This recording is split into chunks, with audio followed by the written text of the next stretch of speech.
Recent news about fake notice of violation letters pretending to be from the Environmental Protection Agency and demanding immediate payment prompted us here at HRP to do a little PSA where we're going to talk to you about these scam letters, give you some much needed context on notice of violation letters, and also talk to you a little bit about these kinds of scams. Joining me today are two of HRP's best experts here. We have Jackie.Baxley. Jackie, can you introduce yourself and give us your title? Hello, everybody. Jackie.Baxley, the practice leader for our environmental health, safety, and sustainability practice. And we also have Dave Promenick. Hi, I'm Dave Promenick. I am the IT director for HRP Associates. To start us off, what is a notice of violation? Let's set the ground for what this thing actually is before we get too deep into the scam here. So I'll take that one. So an NOV, or notice of violation, is an enforcement tool that's used by EPA as well as other state agencies, OSHA and similar. But a notice of violation summarizes suspected violations. And it typically includes some type of instructions or platform for the alleged violator to respond.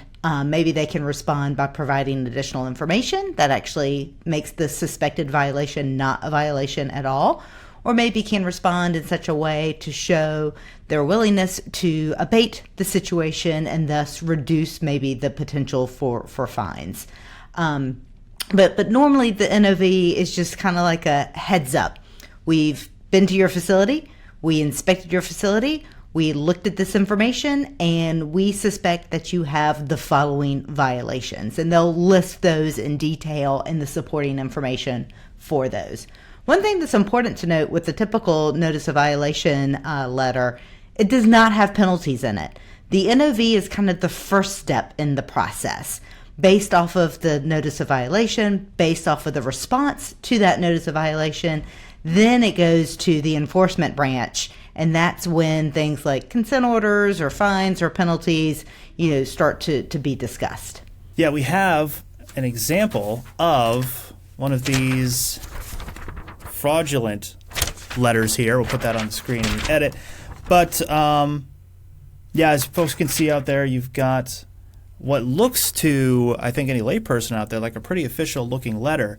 And I think that's one of the most interesting parts of this particular scam. And Dave, maybe you can tell us a little bit more about this kind of scam and talk about why it is that these ended up being letters. A lot of these scams happen by email, and people have gotten fairly used to seeing those things. So you'll get the typical scams that, a foreign prince is contacting you to send you their wealth, or you won a lottery in a country that you've never been in. And people are pretty good at recognizing these and knowing that these are fraudulent.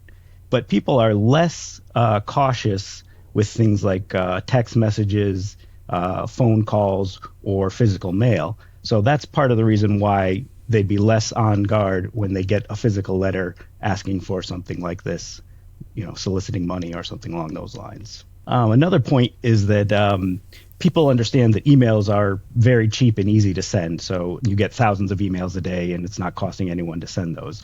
But there's some cost involved in sending a letter. So people are more likely to ascribe legitimacy to that, given that there's some expense involved in sending those out. And a third point that I think is key in this situation is most of the state and federal agencies have put up disclaimers on their websites, and even some cases issued PSAs stating that they're not going to contact you by phone, by text, by email. So people are expecting physical mail from those sorts of agencies, and that's kind of why those threat actors have pivoted to sending letters rather than emails. Common example of this that we see in practice at HRP is we have tools to filter out malicious emails. So we've seen the threat actors instead pivot to sending text to our employees to try and phish them.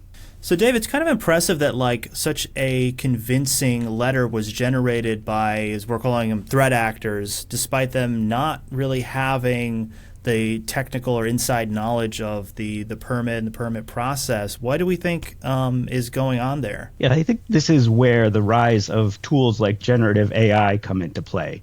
It makes it very easy for someone, even without a strong grasp of the permitting process, to just ask a generative AI model to generate a document like this for them that would be convincing and believable.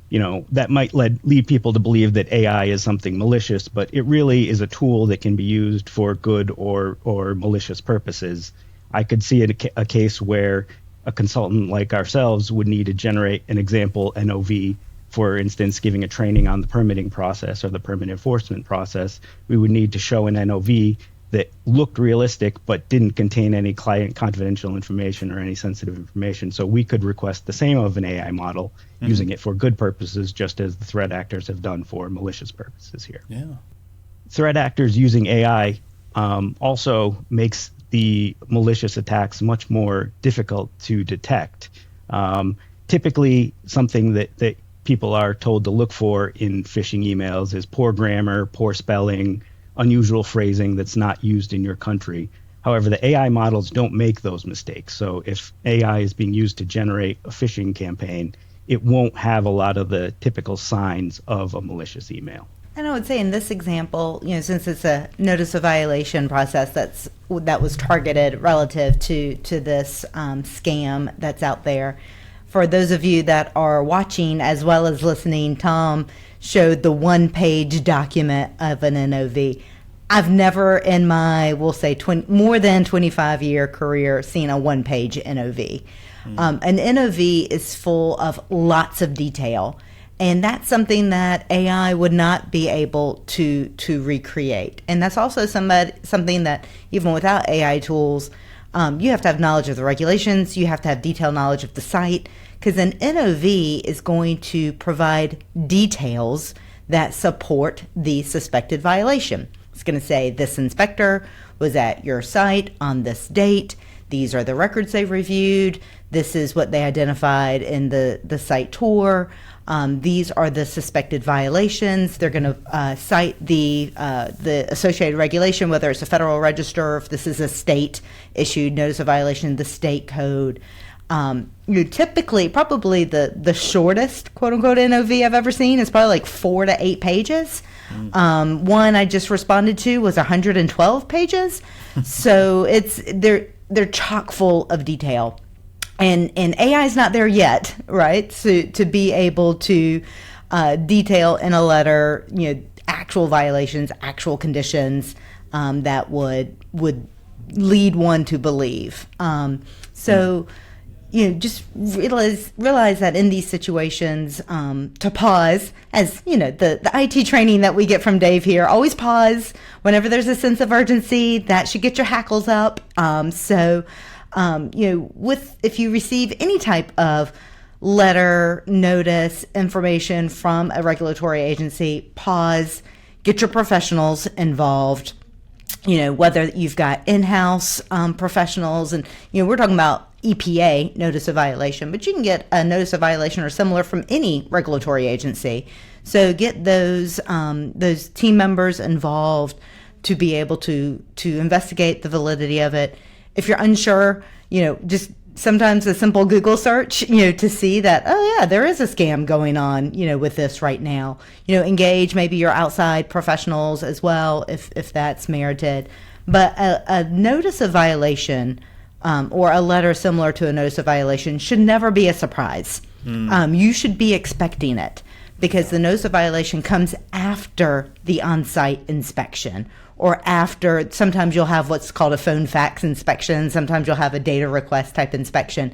But the NOV always comes after that inspection process. And again, it details what the inspector looked at, what the suspected or what the findings are, and what the suspected violations are. So you should be expecting one, because if you're going to have one of these inspections, you're normally going to have some type of informal debrief with the inspector before they leave. So if all of a sudden you randomly receive one of these and you have not been inspected, that's kind of warning sign number one, I would say, in something like this.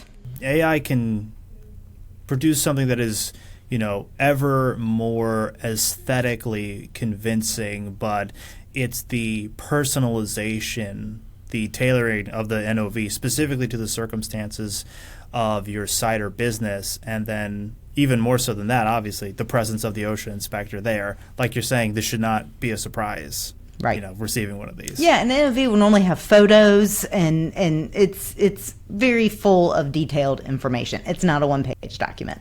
Mm-hmm. And as you can see in some of HRP's YouTube videos where we try to generate sites with AI, getting a convincing image out of those is not as easy as you might think. My favorite one, I saw one the other day where somebody put into AI, show salmon swimming in a stream or something like that, and it was, fillets of salmon from the grocery store, not the living, breathing salmon. So why do we think that the specific people who got these letters were targeted? This comes into play if you've been on the web anytime recently. You see those pop-ups on every website asking you to accept tracking cookies and things like that. This is a part of the web that has come up to be a big business lately, data aggregation and data brokers, where they collect that information from various sites, aggregate it together, and then sell it to advertisers and things like that. So that's a legitimate use. Whether it's good or not, it's a legitimate use of information on the web. The same sort of thing happens on the malicious side of the web, where threat actors are scraping publicly available information and using that to model who they want to target, generate lists of businesses or individuals that they want to target. And in some cases, even those legitimate data brokers have had data breaches where their information is stolen and put on the dark web for malicious purposes. So it would be very easy for threat actors to gain the information on these companies, find out who the employees are at those companies that they need to target, what the address is, what business sectors they're a part of, just from publicly available information from those various websites. We've seen a lot of this at HRP where all of our new hires will get targeted right away, and these emails luckily get blocked by our filtering tools, but because of the information that goes out on press releases, that's on our publicly available website, that's on LinkedIn, things like that, the new hires will get targeted with phishing emails that are purporting to be from our CEO asking them to respond for an urgent task. Yeah. So it's very easy to find that information online. Yeah, plus if you're new, you may not be familiar with the kind of methods or routes of communication that people use, especially if you're just starting a career. You may not... you may be too inexperienced to know that CEO isn't going to ask you to send them $500 in Google gift cards. Exactly. And the threat actors are very aware of that. They know who they're targeting and why they're targeting those people. Yeah. And, when we're talking about the specific scam, which was environmental related, a lot of our environmental information is publicly available information. So one thing I always recommend to folks is to Google your own company, see what pops up, because what you can easily access, others can easily access as well. And not from a scam perspective, but more just for the vetting of information that's out there about your company. EPA has what's called EnviroFacts. And Tom, maybe we can put a link in the show notes so folks can search their own company on EnviroFacts.